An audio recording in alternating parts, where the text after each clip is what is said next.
Good afternoon, everybody. I'm Llucià, director and founder of Talking Galleries, the think tank for galleries based in Barcelona. I'm delighted to be here at ARCO with all of you in such a special edition for the fair this year, because it celebrates its 40th anniversary, and also because we are able to come together again in what is the major meeting point for the art market in Spain. I want to thank Maribel López and the ARCO team very much for inviting us to take part in the public program and prepare today's talk. We're excited to be hosting these talks face-to-face after a long year with practically no in-person meetings. On our event in the Barcelona Symposium, usually held in January, is planned for early October this year. Talking Galleries is a think tank dedicated to generating debate and knowledge around gallery practices and the art market. In these uncertain times, we are committed to analyzing the impact of the current pandemic on this industry and the challenges that it faces. The subject which brings us together here is precisely the art fairs. The last year was marked by uncertainty, cancellations, and virtual initiatives. Despite this, the art world has confirmed that fairs will continue to be an important part of the industry. You just have to see how well ARCO is performing these days. However, there are challenges in order to adapt to the changing times. Today's program, called Art Fairs in Times of Change, consists on 4 talks. We aim to rethink the role of fairs in the art ecosystem that will emerge from the crisis derived from the pandemic. What are the challenges that the fairs face in the post-era COVID? How do we adapt to accelerated digitization of the artistic experience? What fairs do galleries need, and what fair model do we want for the future? To tackle on these and other issues, we are proud to have the contribution of a distinctive group of art professionals, both from Spain and abroad. Many thanks to the speakers and moderators for joining us on this occasion. Melanie, even if that means in a virtual mode, the hybrid model is here to stay, I would say. And now let's start with the discussions. Let me introduce the first panel that will focus on how fairs are facing the digital challenge. It will be moderated by Montse Badía, a Spanish historian, art critic and curator of exhibitions based in Barcelona. She's also co-founder and director of A Desk, a platform dedicated to critical thinking in contemporary art. Montse, the floor is yours. Thanks a lot. First of all, thanks a lot to ARCO, to Maribel López for organizing these talks, to Llucià and to Sol Garcia from Talking Galleries, and to our panelists here for joining us in this discussion. So we are, as Llucià said, we are living very interesting times, as the blessing attribute to Chinese culture would say. Non-interesting would be calm and quiet. Interesting means travel and new challenges all the time. So this makes sense to discuss about it. So we are going to discuss what's happening in real time. So last year, according to the data of the economist Claire McAndrew, before the pandemic, there were 300 international established art fairs. So it's not a wonder that we were talking about fair fatigue, or fair-tique directly was a new term that appeared. All of us experienced this. At the same time, there were some external trends that were becoming an issue and has been very, very present with the pandemic, like the environmental concerns. The fact of the fairs implies a lot of people traveling, a lot of use of really plastic material and so on. Now is really a big concern with all the consequences. The shutdown in 2020 obliged us to stay at home, but at the same time, I think accelerated a kind of panic not to be visible. And the consequence was that was a kind of online hyperactivity. All the time there were exhibitions to see online, panels to attend, discussions, etc., etc. At this point, I think that now we are all of us a little bit exhausted of creating our TV sets at home and to have only the screen, the socializing only through the screens. So I think this year, 2021, is a kind of transitional year. Is really very brave from Arco to really be stubborn enough to make this fair happen in this moment. And also makes us aware of what has been happening a little bit. I mean, it's a year of try and error in a way, no? We have been all these viewing rooms online. We have seen performance at the same time for a very limited audience. We have seen talks and panels that are half recorded, half via Zoom, like this is the case with Melanie in London and we here, or totally in presence. We have also seen how, in this case, fairs with booths, with the works, but not with the galleries. That was the case of Art Basel in Hong Kong this year. And we have seen also some boundaries that are blurring, like in between joint ventures between galleries and auction houses. So it's a moment of really try and test and see where we are and we can work and how. So as Llucià said, how the art fairs are facing the digital challenge is the issue of to discuss in this panel. Our three guests have very different positions, but more than position, experiences. And I think this can bring a lot of interesting discussions and light in this issue we are going to analyze now. So I'm happy and honored to present, I start with Melanie Gerlis. Hello, Melanie. Melanie is an art market contributor of Financial Times since 2016. Previously, she was editor-at-large at the art newspaper, reporting on auctions, art fairs, and market news globally since 2007. Before entering the art world, Melanie worked for 10 years at Finsbury, a strategic communication and investors relations firm, advising investments banks, hedge funds, and other financial services clients. Melanie has a BA in English Literature from Cambridge University and an MA in Art Business from Sotheby's Institute of Art in London, and is a trustee of the Art Academy and Art 360 and member of the governing body for Sotheby's Institute of Art. Her book, Art as an Investment, A Survey of Comparative Assets, was published by Land Humphreys in 2014. And her new book, that will be soon released this year, we will talk about it, with the title, The Art Fair Story, A Roller Coaster Ride. So we are looking forward to know more from this book that will be very interesting for our debate. Our second guest is Thomas Schulte, director of the Thomas Schulte Gallery in Berlin. The gallery is celebrating 30 years now, which means something in this moment. At the beginning of the 80s, the dissertation of Thomas Schulte, The Window as Pictorial Motive in the Works of Jan Vermeer van Delft, brought Thomas Schulte to New York, where very soon he had an internship in the Museum of Modern Art and quickly took the position on a special consultant in the position of assistant curator.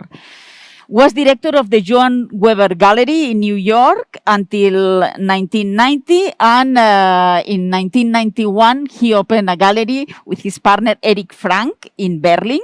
The gallery Frank and Schulte was one of the new galleries in Berlin immediately after the German reunification.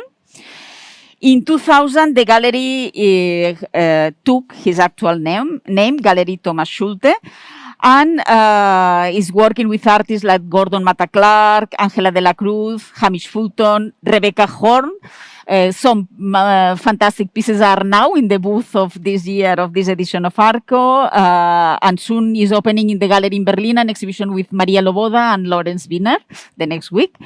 And Thomas Schulte is a committee member of the art fairs Art Basel, Artissima Bologna, Arco, Armory Show, and founding member of Art Forum Berlin. Our third guest is Pablo Rodríguez-Fraile. He's a digital asset investor and art patron. Based in Miami, Pablo is an investor with focus on digital assets and blockchain technology. His digital art collection, that together has with his wife, Denise Casoni, is widely regarded as the most important collection in the world. And recently, Pablo got a lot of media attention because in relation to the use of the non-fungible tokens applied to the artworks, and also because of the record price of a piece by the artist Beeple sold in auction in Christie's. So already with this presentation, we see that the conversation can open up in many ways. So I think it's important to know where we are going. It's important to know where we are and to know the present, to know where we come from the past. So I would start with Melanie, and as a kind of teaser of your new work, the Art Fair Story, a rollercoaster ride, I would like to ask you a kind of brief, compressed analysis of the evolution of art fairs to understand where are we now. Thank you, Montse, and I hope you can all hear me all right. Thank you for having me remotely. Can you put thumbs up to tell me you can hear me? Yes, perfectly well. Yes, wonderful, wonderful. Yes, thank you, and how fascinating to be so hybrid. But yes, thank you for putting a bit of a plug for my book here. I mean, I think the first thing to say is that we're primarily talking about the contemporary and modern art market and contemporary and modern art fairs, because that was where there was the greatest need to promote and also the greatest supply of work, which are two good combinations. My book looks back at a very, very broad trajectory geographically. So it starts in continental Europe in the 1960s. This is the post-war time. And you know, in Spain, a little after, we have the post-Franco time, which is when everyone really had a real desire to modernize. And contemporary art was quite a good way of showing the new world, and other culture as well. We saw it in music. And film as well. So the book goes from continental Europe, and then it follows the wealth, really. I mean, that is the history of the art fairs and the history of the art market. So I go to the US in the 1980s. We then moved to the UK through the late 90s and across the millennium. And then we're going nice and east. It then goes to Asia in 2010s. And then, as we know, art fairs were everywhere. And exactly as you said, Montse, I mean, that there was a point when there were actually 365 art fairs. And then from everywhere, we went to nowhere. So I look at the history. There are two things really that primarily that emerged while I was writing the book. I think the first is that trajectory it's not an upward graph of growth by any stretch of the imagination. There have been hiccups and problems the whole way through. There was a huge downturn just in the run up to the 1990s and through most of the 1990s. We had 9/11 in 2001. That's a huge terrorist attack in New York. And then, of course, another economic downturn more recently that maybe most of us remember. So COVID, in a way, is just another blip. It's another hiccup, another bump in the roller coaster. But what happened every time there was a hiccup is that art fairs had to adapt in some way. And now, you know, the need is still the same. Okay, people still need to create, to make this market function. We still need to create a desire for contemporary art and modern art among as many people as possible. But now there are more ways to create that desire. There are different sorts of art. There are different sorts of mechanisms, and the business models will change. I mean, I know we're going to talk about this in more detail, but fairs, there will be fewer fairs and they will be less dominant, like every part of the art market will be less dominant. So I hope that's a good summary for you. Thank you for the effort of this compression. We come back to later to more details. I would like to also address a question to Thomas Schulte, because as a statement of your gallery, is a very, very nice and rigorous statement and links really to the art and the artist. The statement of the gallery is, we stand for substantial concept-based art that resonates with the present and is relevant for the future. For this, we create the best possible context out of an honest understanding of our artists and collectors. This is a statement.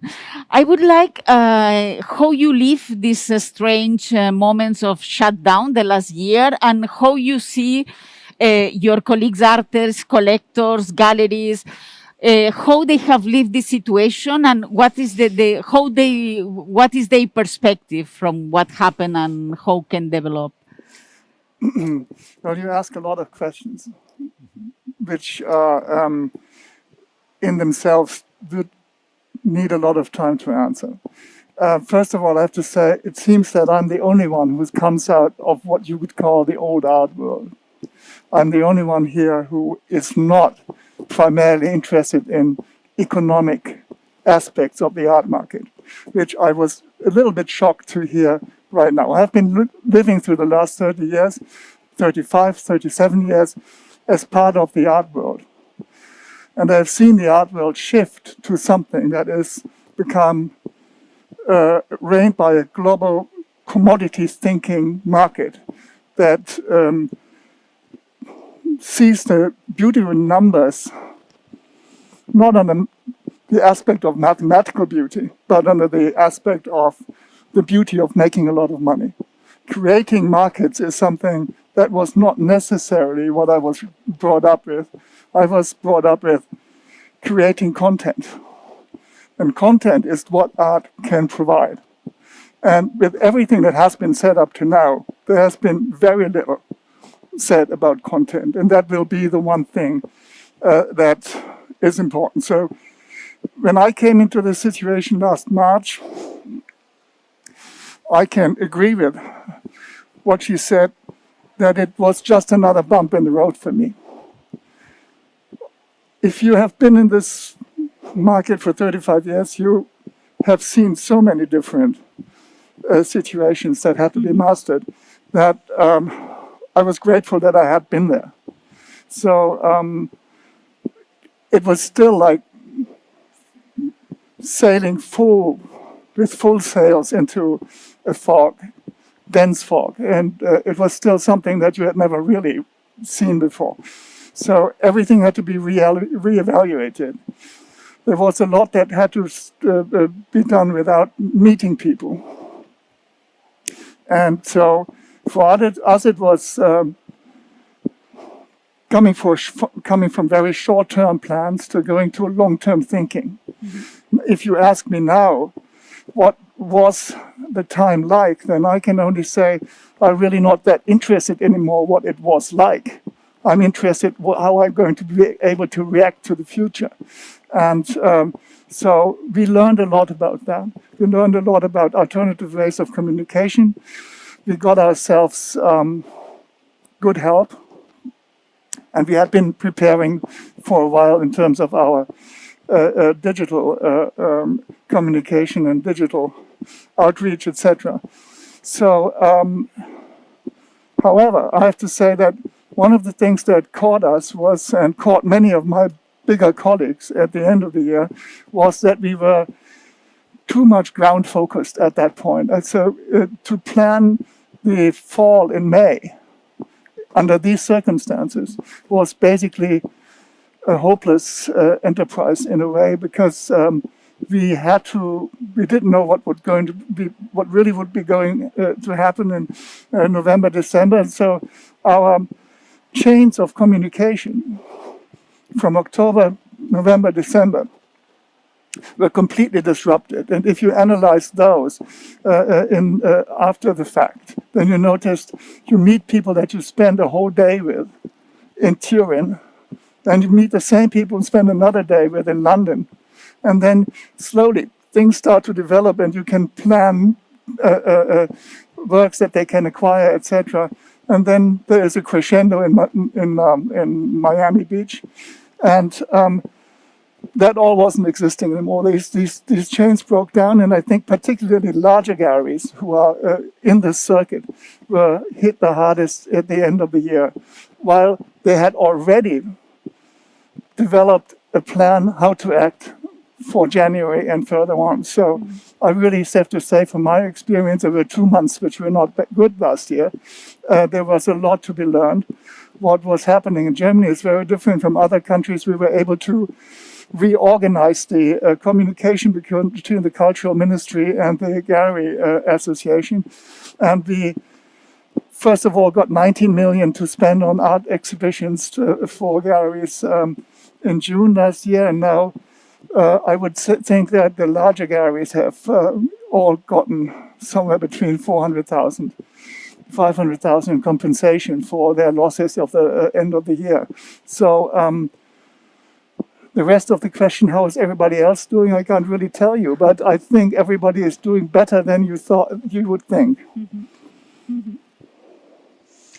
Thank you. I would like, Pablo, I know that your field of action is different, but nevertheless, I would like to ask you, what is your relation to the art fairs, to galleries, art institutions, and also with the artists you collect? Yes. What are the criteria for you to include, to make acquisitions, and also what is the relation with the artists you have as a collector? Of course. You know, I haven't been part of the, let's call it, traditional art world before I started really venturing into this. But throughout my family, throughout my wife, who's an architect and a designer, you know, we've always had art very, very present in our lives. And every time we travel, always museums. We've been to numerous art fairs, and you know, we're not professional. We weren't professionals of the space, but certainly around. You know, the relationship, and then apologies, I want to correct you with something that you said before. I'm also personally not here for the monetary component. I have no interest in that, and we can discuss that if you want later. But the relationship that I have with the artist is one that I think is the new form of patronage in many ways. I like to get to meet personally very deeply the artists that I engage with. And I like to get behind the whole careers. It's very unlikely that I will pick a particular work because I like it, but really I want to understand how that work fits within the career of the artist, how it's innovating and adding to what that artist was doing before. And I try to be alongside in everything, absolutely everything with the career that is not the creative process. So the mechanics of distribution, talking to other collectors, the dates, the prices, all of these things around of the distribution, around the different careers of the artist is what I try to be alongside. It's been extraordinarily fascinating, particularly in this field where many of the creators were immensely talented, but maybe they didn't have the chance before to distribute their works because the technology didn't allow, and we can delve into that a little bit as well.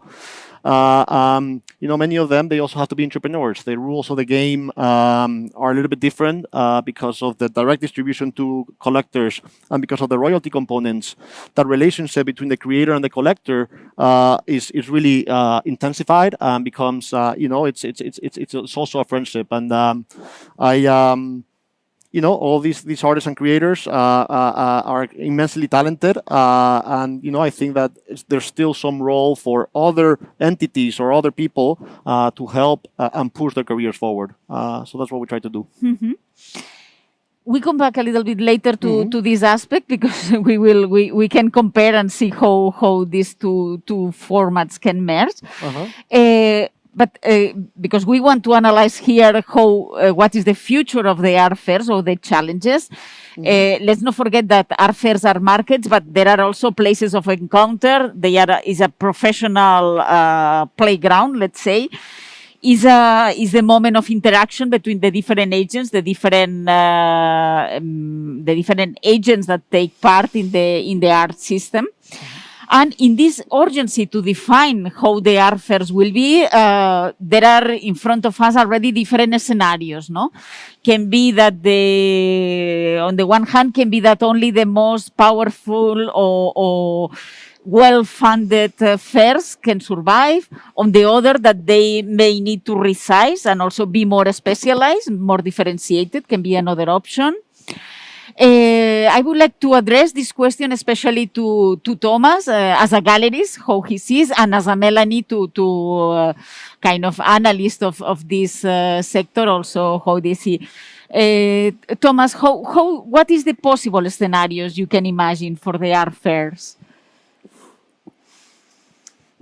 As you say, they are extremely important as places where you meet and the places where you discover. The discovery is something that is very different from anything that is at the moment offered by digital means. If you see the way that the art fairs in general have reacted digitally, then that is just really not good at all.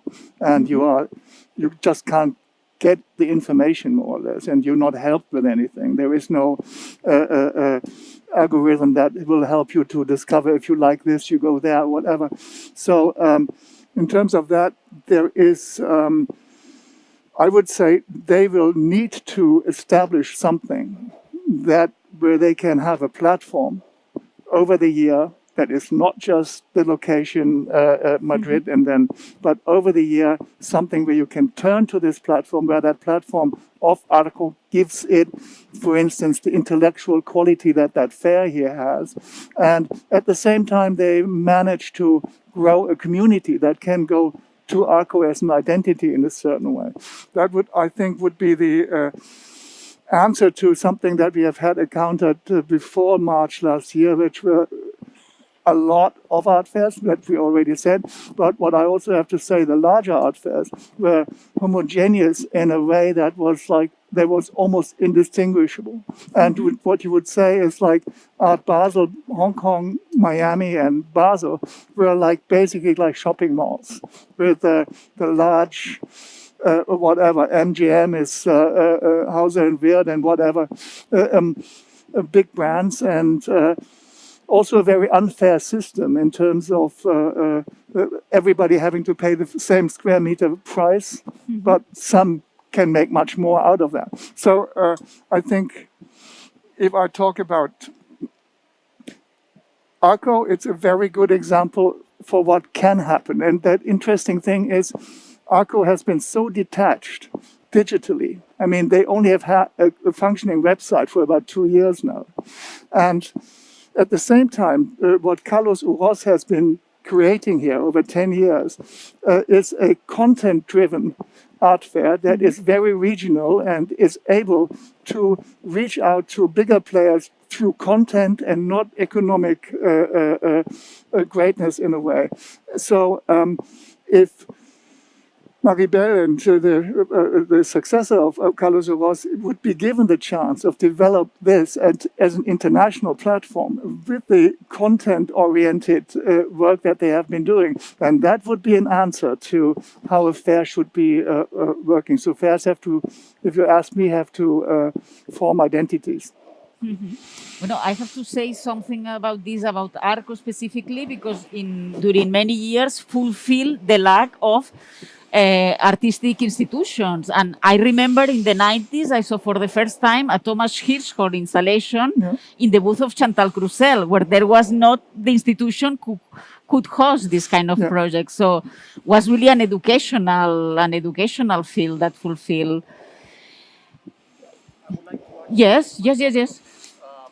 I would say that the problem of why digital affairs or digital meetings have not really been there is because we have a content problem and somewhat of an infrastructure problem on the other side. But the reality is that the engagement that you're seeing, at least in the last several months or the last year and a half or 2 years, from these virtual galleries is extraordinarily high, much higher than what I see in many of these real life places. The reality, though, is that again, it's It's perhaps more uneducated or unsophisticated. There's a lot of content that perhaps is less quality, but the reality is that people are seeking to get it to live immersive experiences, art related experiences in every regard that they can. Again, the technology is evolving. We still have a lot of way to go, but I wouldn't discount the emergence of very high end digital art fairs that compete or at least add to the experience that we see in real life. As we move to a digitally native world where everything really becomes digital and digital, the new generations, the new people that are entering the space feel extraordinarily comfortable with something like this. And what generally digital fairs does is they somewhat democratize the access to the fairs. You can enter from everywhere. They usually have a slightly lower price. You can come at different times. There's always people around. I certainly wouldn't discount it, and I would like to invite you to some of the I guess events, fairs that we host on this side of the spectrum, and I think you'll be extraordinarily surprised. Yeah. But I perfectly agree with you. I mean, that's what the static format that you have here, but at the same time, the very human format that it has needs to be translated. So we already know how the behavior of our clients has been over the last year and a half. So I mean, there is this Art and Tech report that just came out, and that shows you that there are Instagram is one of the biggest selling sales tools these days, or purchasing tools, and with people also 60% of the people who buy, they're buying directly without having seen something. And so what I'm saying, I perfectly agree with you, and I would say that's what they have to learn here. But what can you expect of a fair organization that does not give its prime art fair, one of the best fairs products that it has, an access to digital communication by giving it a website, while Art Basel has had a website that was very well designed for a long time, and a clear identity. This fair actually has had the problem of having to recruit new graphic concepts every 2 years. I mean, it's like a completely unheard of thing in a world where you have to form an identity. So I agree with you, and this is where all of this has to merge in a certain way. Your end has to get more quality, yes, and our end has to become more communicative in the way you see it. And again, what you have been saying, that there is a more democratic access for talents into the market. I understand that what you call the smart contract thinking in your aspect, etc., but that might end up also being a free world at first, and then the world of the successful at the end, where some people are the Georg Baselitzes of the digital art, and some people will never make it, and they will miss the gatekeepers that they have today. So that all of that has to. I was actually mentioning that more on the customers, or on the people that experience the art fair rather than on the artists, but it's perfectly true, and it's actually the one of the small issues that we have with the ecosystem. It's it's very open to everybody, but then the content obviously suffers a bit. But there's the good news is that is changing. Thankfully, a lot of actually established art galleries, a lot of established top tier creators, and many of the big collectors globally are really looking at this space and bringing together solutions that I think are going to be very professional, very well put together, and really are bringing the best things from the traditional art world and utilizing the technology that we have available now. On this note, soon I'll be releasing something. It's called Arrest, if everybody wants to see it, but I'll be releasing something that I think will help with this. Yeah. Okay, Melanie, I don't want that the distance make you away of this talk. So I will put the two things together, the two questions. The evolution of the art fairs, I mean, how you see what are the possibilities, and also this permeability between the digital and the analogic world. Yes, I mean, I agree with aspects of what everyone has said. Actually, I think that what digital is not going away, and we don't want it to. I mean, it's making a huge difference, and the art world was quite slow to leap on it. It's not just fairs, and it will make a huge difference. But I do also agree with what Thomas just said, that in a way, there's so much of everything. The more you have, the more democracy there is. Actually, the more need there is for a structure around it. And you mentioned People in your introduction, but People is a success because he went through an auction house, which is an old structure, hundreds of years old. And you talk about NFT art fairs or digital art fairs, but they're still art fairs. So there is a permeability, and I think that for good reason. It's why I'm in a job. It's why Thomas is in a job, because you need some editing of all the information out there. But I do also agree. I think it's worth bearing in mind how the business model needs to change for art fairs, because the old model of the more galleries I get, the more revenue I get has stopped working for a variety of reasons. But as you mentioned, the environmental reasons earlier, Thomas mentioned, how expensive this is for, it's a different level for certain galleries and others. And if that has to change, then fairs need to find a way to make money. And everything that you're talking about when it comes to content, community, and brand, that is how you make money, because then you get sponsorship, then you get help. You have to differentiate yourself, and you have to make a difference.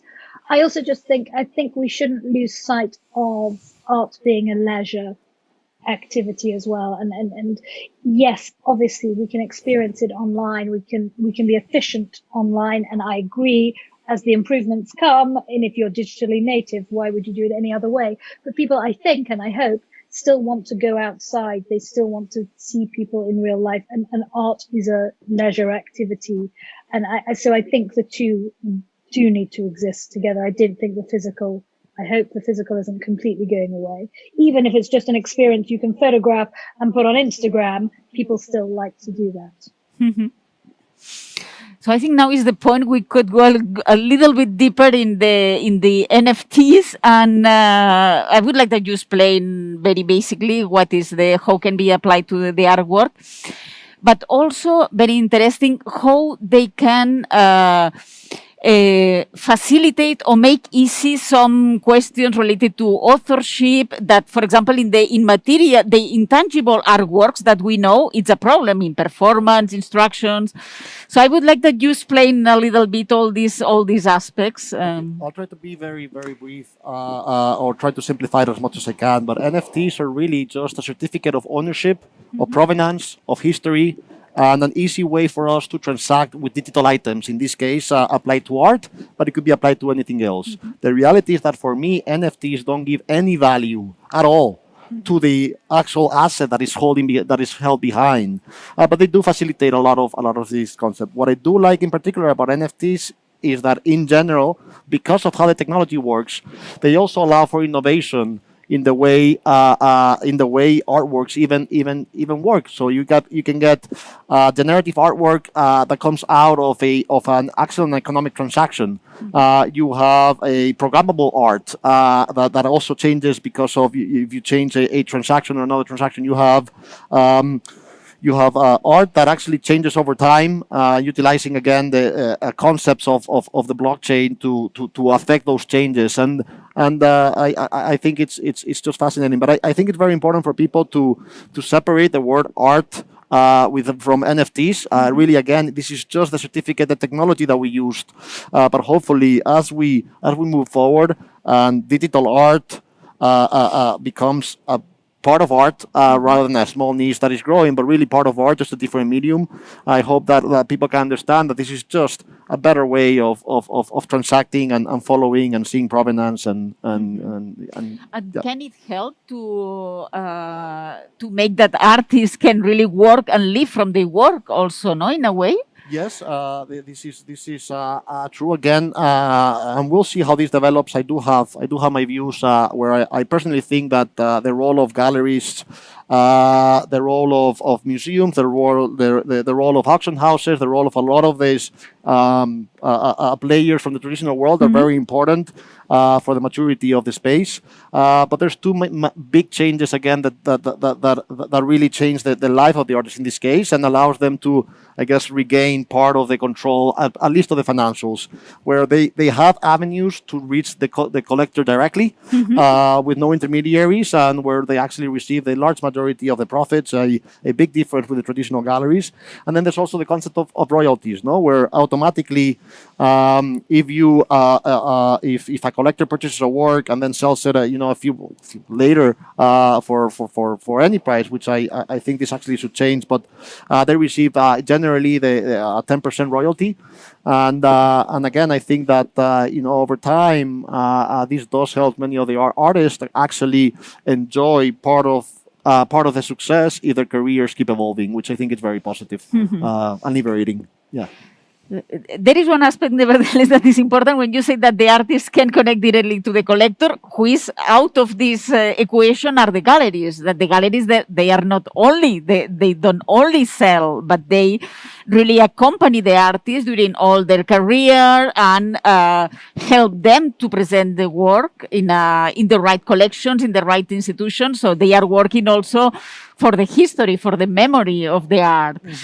And then in this equation, there is an institution, so who makes this role? Because the artist directly with the collector, I think there is something missing in this equation. I also believe it is missing, and it's coming, and you see that many of the successful artists from this side of the digital artists are actually, in many ways, partnering up or actually utilizing as well, getting together with galleries to showcase their careers. Because again, all of the things these artists now need to not only be artists but be entrepreneurs.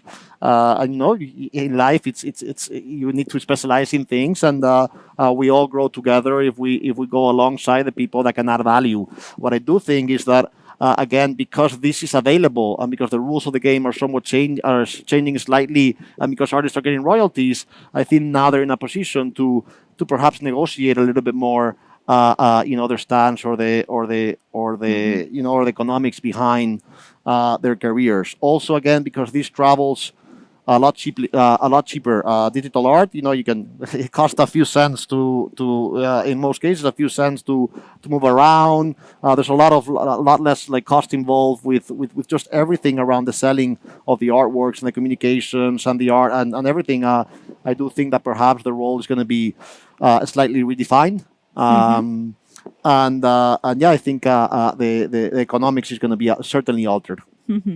When I notice with all this media coverage of the Beeple sold in action and so on, and what I notice with this kind of transactions is that the media, or most of the media focus again on statistics, records, numbers of the 90% of the clients who visit Christie's were new, and 58% were millennials, and the millions and so on. That this is also a problem that the art, the system we know of art has, because too often the media is focused on the extraordinary, not in the sense of content, but in numbers, records, etc.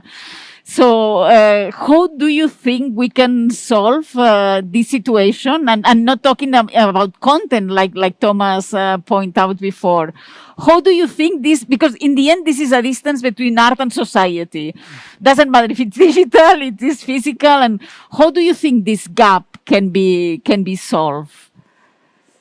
I address to any of you, and I can, if you want. I don't think it's going to be solved. I think that's a human condition. The people are just sensationalist headlines always draw more attention. Unfortunately, it's the way media operates today, and just human nature. So I don't think that's going to change. What I do think is that little by little, we're still starting to see more professionals from the other side actually looking deeper and doing some more analysis on what's happening here. And I think that's very positive. And we're starting to see more proper articles, proper papers, and just documentaries, just general information coming out that is focused on the innovation that is happening here versus the records that are being broken. Mm-hmm. I think also as a journalist who's responsible for the headline. One moment, we are Oh, sorry. Go ahead. Me? Melanie, go I just ahead. think, yes, sorry, as a journalist who is, responsible for some of these headlines, I think in a way you can't have it both ways. Some art does cost a lot of money, and people want to understand why. And in a way, while learning why, that actually helps expand art to other people. And maybe some people might say, no, it's not worth that. What's a load of rubbish? And others might say, oh, I can see. And I think if you want this world to be more mainstream, and I think there is this permanent paradox. I think we're a very codependent industry. Thomas talks about the artists. Absolutely, none of this exists without the artists. But everything around the artists also helps the artist to exist. And part of the beauty of the art world, I actually think, is this slight contrast between commerce and art. I didn't think we'll ever resolve it. Mm-hmm. Thomas? It's very difficult to even start analyzing that, because what you have is you have the problem of missing structure and the problem of overstructuredness. So if you look at the early 70s, for instance, you have a rebellion against overstructuredness, and you go into unstructuredness. What it leaves at the end of the 70s is not necessarily only a positive side, but you find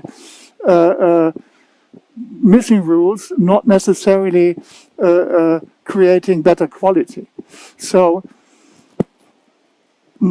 I'm afraid that we are just basically seeing an explosion of something that is completely undefined and has no real merit. And that will be probably a tsunami that is covering everything that could be good in digital art.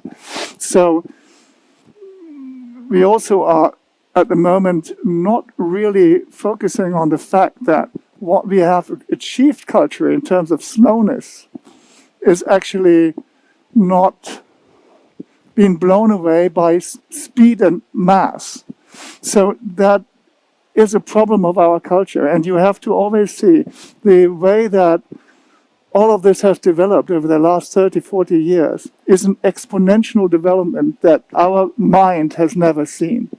So, I mean, I don't know who is the judge here. I don't know who is going to decide what is good and what is bad. I am still looking for an answer to what artistic greatness is. What the real artistic greatness is. You cannot tell me that 15,000 free artists who can speak to everybody are better than all these people who are now starting all kinds of theories about why Corona doesn't exist and that you can put a coin to your vaccination spot and it will stick. I mean, that's where we are going. And I'm not saying this is the way the world develops. I can't help it, and we have to find a way that we can go into that. And I think there are unbelievable artistic developments that you do not cover, unfortunately, which have to do with art and artificial intelligence, which is mind-blowingly interesting and mind-blowingly, that has the beauty of what I said before, of mathematical space. And mathematical space is what we are actually living in now. Our virtual reality is mathematical space. And if art wants to achieve something, then it needs to somehow find an idea how to picture this mathematical space, this new space in which we are living. This will not be done by people's fantasy art, because that is just a sign of helplessness in front of greatness that can't be achieved.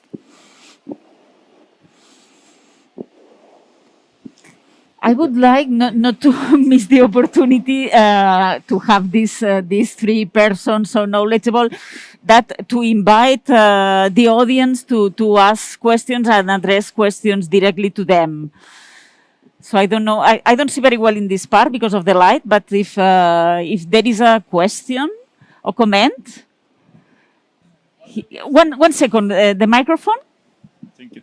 What do you guys think about the virtual galleries and things like the Central Land? Well, especially you, Pablo. And do you think, because talking to a lot of like young people, even though like I have kids, like my son who is like 9-10 years old, he's asking me like, Dad, I heard about stuff like what is Dogecoin? It's not belonging to me, and they're all completely into virtual. They play games virtual, so I think that the growing generation will enjoy it a lot. So do you think that we'll see a transition of current, galleries going into digital, like and building these virtual spaces, or it will be like both? How do you see that part? 100%. I mean, it's already happening all the time, not only in the central land, but in some in space, in a lot of these metaverse places. Again, the engagement and activity and the interest that we see in these spaces is extraordinary. I can't begin to explain to everybody everybody can go and participate and can see, the amount of people that are really being engaged. Again, in the case of the Central in particular, we certainly have a space there. We're showcasing part of our collection there, but I personally think that it's still lacking some functionalities and maybe some of the aesthetics associated with maybe a very high-end immersive experience, particularly in relation to art. I like Somnium Space for this better. And I think that very, very soon we're going to start seeing more and more of these worlds that allow you to really bring these experiences that, again, for me, are in many cases much better than the traditional counterparts of a few white walls with some works on them. So absolutely, this is happening. A lot of the galleries, a lot of the auction houses have spaces here, and it will continue to evolve. I'm not entirely sure if it will always happen through the metaverse, or I don't want to get too technical with the concept of the metaverse, but it certainly will happen through the virtual means. Again, a lot of galleries, of known galleries, and Sotheby's has a very big gallery space in the central land that is frequented by a lot of people all the time. Yeah. Mm-hmm. Another question? Hi, I also have a question which I'm directing to Pablo, but if Thomas or Melanie are happy to reply to me, I'm happy to hear you as well. I was wondering, what's the role of curators in crypto art, how it changed, if it changed from physical art, and how do you see it, where do you see it going? Yeah, so up until now, unfortunately, there has not been a lot of curation in the space, and is, in my opinion, the single biggest problem that we have in the ecosystem. You have, an incredible pool of an explosion of talent happening that is being lost again by the commoditization, democratization of art, and curation is much. It's very, very, very much needed. This is something that I think a little by little is evolving, because again, the better creators or the top creators are coming alongside curators and are seeing the results of a properly executed, properly presented, properly thoughtful collection or release. And I think that little by little we're starting to see a lot more. In my case in particular, I am again building infrastructure for the space, and this is our number one priority. Our curation team is top at the global scale, and I think it's going to add a lot of quality, a lot of professionalism, and a lot of maturity to the market. Hopefully, more and more players really start taking this a little bit more seriously. Yeah. I think your optimism is fantastic, that there is so much quality and so much talent in the world, and that there are all these thousands and thousands of undiscovered, super talented artists can go into. I've been doing nothing my whole life since I'm 18 by being in the art world. I'm what you could call a fish in the water who doesn't know what the water is. But what I know is these artists don't exist that you think of. And if you have been in as many committees as I have been, and if you have looked at as many artists as I have over the last 40 years, you will find that there is just a lot of stuff that is being copied. There is a lot of mild thinking. And if you want to go to any restaurant and hear people talk about philosophy and hear what kind of bullshit they are talking about in comparison to the original ideas of whoever, Kant or whatever, then you have what you call immensely talented millions of artists. Yeah, I mean, you can sell that to a public who doesn't know anything anymore. That's okay. And then you have huge market that will believe anything and doesn't even know about Velázquez, who doesn't even know about Miro, who doesn't know about Picasso, who just doesn't know about a past where art has had a function of actually being a mythical quality that would touch people and that people would group around. So that's the big problem here. Mm-hmm. Unfortunately, I'm sorry, I'm not against what you're doing, but it's a. I somewhat agree with it. Obviously, the more knowledge, the more history, the more you know about something, the more you can push that forward. And I do agree that, again, there's a lot of in this space, a lot of perhaps not as high quality or developed works coming on. The only thing that I would disagree here is that I do think that this technology has allowed for again the distribution of digital art, which is not new. It's something that has been brewing for decades now. We just now have the ability to transact with it, and again, as we move into the digital native world, we're going to see a lot more young artists expressing themselves like this. I do think that in this big sea of perhaps not so high quality, we're going to find what I think are going to be the most important artists or creators of our generation, or at least of my generation, and that I think that there's no reason to think that many of these cannot utilize this medium and be as important or more than any of the top-tier contemporary artists today. Again, maybe I understand you might not like or you might not respect Beeple in particular, but Beeple is just one individual here, which, by the way, I think he's extraordinarily good at what he does. But there's a lot of talent coming in the space from people like Andrés Reisinger, who would be an extraordinary artist in the traditional world as well. People like Refika Nadol, that is utilizing all sorts of innovation and the mastery of many fields to bring together artistic immersive experiences.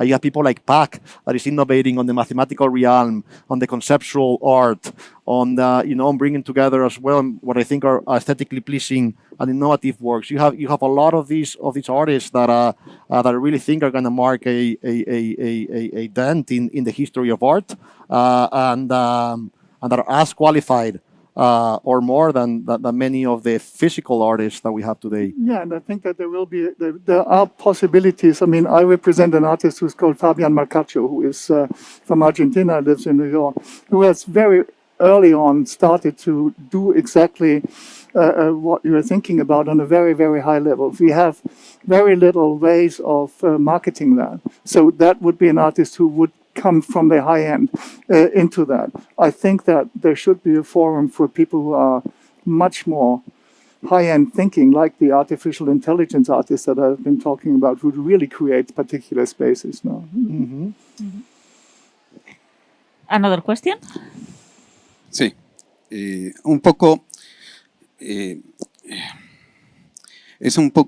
creo que entiendo a Tomás en su manera de ver. Yo soy una persona también que lleva 41 años en el mercado del arte, o sea, nací en esto. Y lo que a mí me sorprende, que debe sorprenderle a Tomás, son los precios que se pagan por las obras digitales. Cuando nosotros encontramos todo un mercado y un trabajo que han hecho las galerías con otros artistas y que realmente vemos la diferencia. Eso es algo que yo tengo también muchas preguntas, pero también me hace pensar que el arte en los últimos años ha sido un validador de muchas cosas. O sea, yo vengo de una familia donde mi padre era coleccionista y él compraba arte y decía que no era coleccionista. Hoy, el campo que estamos viviendo hoy, estamos llenos de coleccionistas, todo el mundo quiere ser coleccionistas. Los grandes personajes o personalidades que tienen un poder adquisitivo quieren ser parte del mundo del arte porque los valida. Entonces yo pregunto si todas estas criptomonedas o NFT, si realmente no lo están utilizando el arte para validar las monedas. Esa es una pregunta que se verá después. También organizo 3 ferias de arte. Melanie, mi padre había fundado una revista que se llama Arte al Día en Argentina. Participo de la Feria Arco del año 82, entonces conozco muy bien el mundo periodístico. Y terminé yo organizando además 3 ferias de arte. una en Argentina que se llama Buenos Aires Fotos, ferias chicas, una en Perú que se llama Park, Perú Arte Contemporáneo, y otra en Miami que es Pinta Miami, que es Pinta New York, que la llevé a Miami. Realmente también yo me pregunté cuando vino el mundo de la pandemia, escuchaba las galerías que decían no se puede tener más ferias, o sea, estamos cansados de las ferias, muchos viajes, ok. Vino la pandemia y las ferias tuvieron que cortar. Y hoy estamos todos desesperados por volver, no por volver a todas las ferias, pero por volver al arte, a las ferias presenciales. Lo estamos viendo en Arco, o sea, los que venimos más a las ferias son los que amamos y los que necesitamos del arte. Por eso uno se toma el avión y se arriesga, otros se quedarán en sus casas. Pero yo me preguntaba, ¿seguiremos? ¿Qué pasará? Pero yo creo, pensé en un momento que la escena de las ferias se iban a derrumbar. Y me estoy dando cuenta que en Miami, donde yo vivo, que hay 15 o 17 ferias, las ferias más importantes, porque no hablo de lo más importante, no hablo de Art Basel. Art Basel es un monstruo, es una gran feria, maneja todo el mercado mundial. Pero hablemos de Untitled, hablemos de Nada, hablemos de Pulse. Hay un montón de ferias que todas están funcionando. Y todas están preparándose en Miami para diciembre, que va a ser una gran fiesta, porque en Miami se está viviendo otro mundo muy diferente al que estamos viendo nosotros. La pregunta es, ¿por qué están? Porque realmente hay muchas galerías, muchos artistas y muchos más compradores que había hace 30 años. Entonces, esas son las cosas. Y con respecto a lo digital, creo que es una plataforma que vino para quedarse, porque realmente nos va a amplificar los que organizamos ferias, las plataformas online, porque lo que sí creo que va a cambiar con el tema de la pandemia es que la gente va a viajar menos. O sea, yo vivía arriba de un avión, no quiero viajar tanto, pero quiero ir a las ferias y disfrutarlas más. Y el hecho de estar en una plataforma, vamos a tener la posibilidad que nuestros coleccionistas o la gente que está siguiendo una galería lo pueda ver y pueda comprar. Bueno, nada más. Muchas gracias. Yo tengo unas preguntas más para Pablo que después te quiero hacer. So it was an observation more than a question. Okay, Thank you very gracias. much.